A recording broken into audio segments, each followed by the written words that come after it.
এক গ্রামের ছোট্ট ছেলেটি, নাম তার মামুন, খুব ভালো ছিল, কিন্তু ধীরে ধীরে সে নামাজ বাদ দিতে শুরু করল।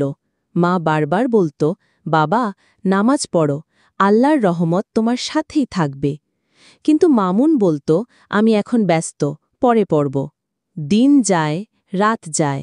একদিন মামুন গভীর জঙ্গলে হারিয়ে গেল, পথ খুঁজে পাচ্ছে না, চারপাশে অন্ধকার। ভয়, একাকিত্বে কাঁপতে কাঁপতে সে হঠাৎ ডুবে গেল এক গর্তে। সে চিৎকার করল, কেউ নেই, কেউ আমাকে বাঁচাও। তখন হঠাৎ আকাশে এক আলো দেখা গেল, আর এক আওয়াজ এলো, তুমি যখন ডাকলে না, তখন আমি ছিলাম। আজ তুমি ডেকেছ, আমি শুনছি, তবে মনে রেখো, যারা দুনিয়ায় নামাজ ভুলে যায় তারা আলো হারিয়ে ফেলে। মামুন কান্নায় ভেঙে পড়ল, আল্লাহর কাছে তওবা করল। পথ খুলে গেল, আলো ফিরে এলো।